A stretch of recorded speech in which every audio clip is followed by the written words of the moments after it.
Hi, I'm Gary Glass, Director of the American Home Brewers Association. Today I'll be showing you how to conduct a batch sparge mash. We will be brewing Denny Kahn's Milo's Alt recipe from the 2011 March-April issue of Zymergy magazine.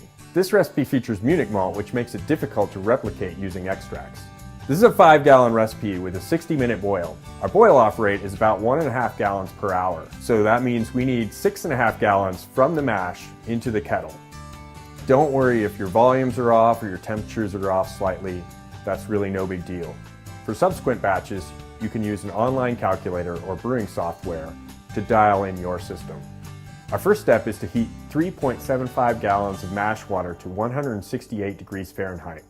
This will give us a mash thickness of 1.37 quarts per pound. Okay, we're at 168 degrees Fahrenheit.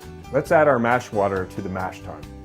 Now we will stir in our milled grains, taking care not to disturb the braid and making sure to break up any dough balls. Temp should settle around 152 degrees Fahrenheit. Don't worry if you're off by a few degrees. If it's off by more than that, you can stir to cool it down or add boiling water to heat it up. Close the mash tun and let it sit for 60 minutes. While the mash is resting, start heating your sparge water. We have 5 gallons that we want to heat to 185 to 190 degrees Fahrenheit. This will raise the temp of the mash to 165 to 170 degrees. The mash is now rested for 60 minutes. We're going to test for conversion of sugars to starches. To do this, we'll take a small sample of the mash liquid and add a drop of iodine. If it turns black or purple, there are still starches present. Let the mash rest for another 15 minutes and retest. If the iodine does not change color, conversion is complete. When you've confirmed that conversion is complete, slowly open the valve on your mash tun and collect a pitcher or two of runnings, making sure the wort in the tube is clear of grain particles.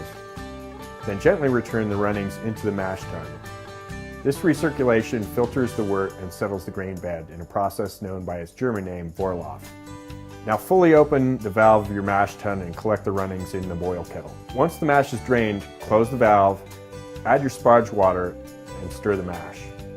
Vorlauf and drain into the kettle.